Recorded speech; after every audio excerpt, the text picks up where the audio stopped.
Okey, kita sambung balik kaitan dengan taubat.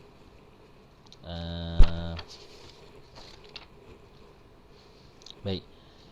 Hikmah yang bukan hikmah, syarat yang keempat adalah berterus terang dan memohon maaf sekiranya melibatkan orang lain. Okey, 3 tadi, menyesali, berazam, menyesali, berhenti, berazam daripada melakukan kesilapan. Ini dosa dengan Allah Ta'ala. Okey, ini dosa dengan Allah Ta'ala. Dan kalau lagi satu lagi syarat adalah apabila kita dosa dengan manusia. Yang 3 tadi ni kekalkan. Tambah lagi satu adalah memohon maaf.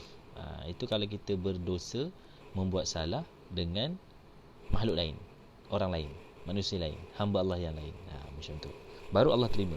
Jadi tak settle dengan manusia, Allah takkan terima. Itu sangat-sangat susah sebenarnya kalau kita berdosa dengan manusia. Sebab manusia ni tak ada satu sifat Maha Pengampun, tak ada. Maha Pengampun hanya Allah Subhanahu Wa Taala sahaja. Baik. Bila kita dah bertaubat, bila kita dah ada niat taubat, mesti ada hikmah dia. Kebaikan taubat ni sangat banyak. Antaranya adalah memberi peluang kepada orang yang berdosa kembali ke pangkal jalan. Memberi peluang. Tak adalah kalau orang yang berdosa tu dia merasakan dirinya dah tak bermakna. Dah seolah-olah dia tak ada chance untuk nak jadi baik. Dia nak dapat rahmat Allah, dia nak dapat syurga Allah tak. Okey. Jadi bila adanya taubat ni sebagai peluang kedua untuk dia. Kalau yang orang kata apa, istilahnya peluang kedua lah. Okey, peluang kedua.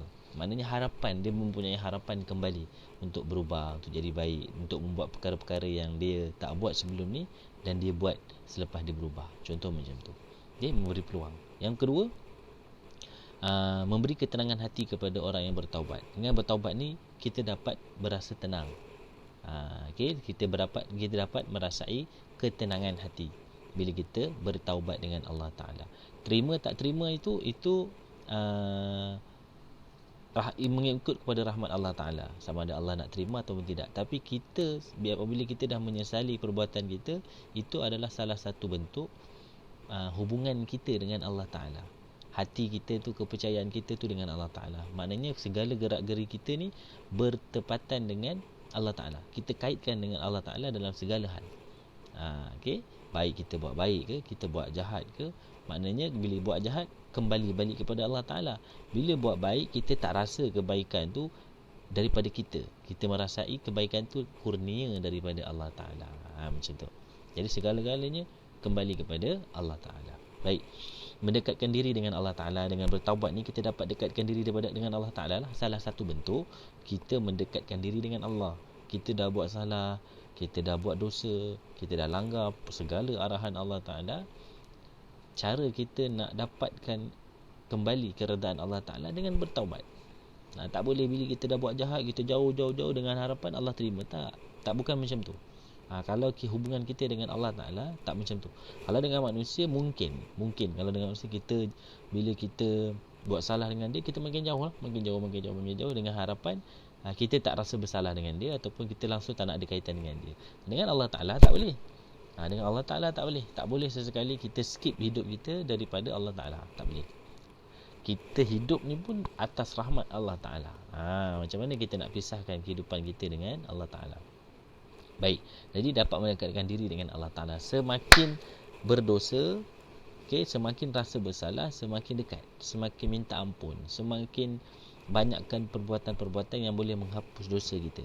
Macam tu. Jadi berusaha. Ending dia wallahu a'lam, Allah sahaja yang tahu.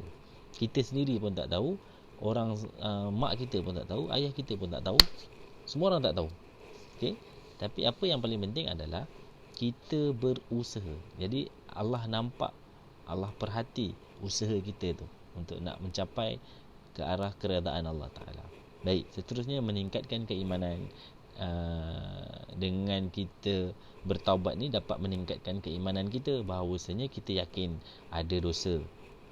Dosa tu kena azab. Azab tu sangat pedih, kita percaya. Jadi tingkat iman kita. Bila kita takut buat dosa, maknanya kita secara teorinya kita pun memperbanyakkan ibadah.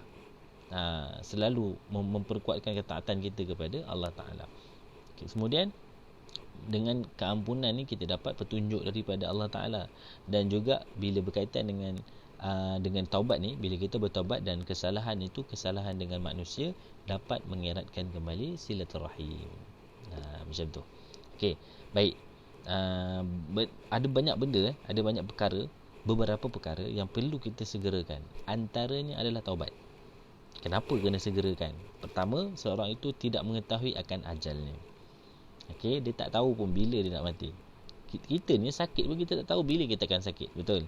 Dalam sakit tu pula, tempoh sakit kita tu kita tak tahu masa bila yang kita dimatikan, masa bila yang kita dihentikan nyawa kita, dihentikan degupan jantung kita pun tak tahu. Wallahu a'lam. Memang kita tak ada dalam pengetahuan kita pun, tak ada. Okey. Jadi dengan sebab tak tahu tu sebab kita kena segerakan taubat kita. Mudah-mudahan bila kita dah buat salah, kita taubat, kita mati tu dalam keadaan bertaubat. Alhamdulillah.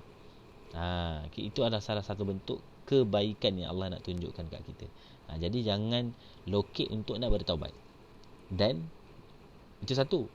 Keduanya, yang bahayanya adalah tak merasai diri itu melakukan kejahatan, kemaksiatan. Itu masalah.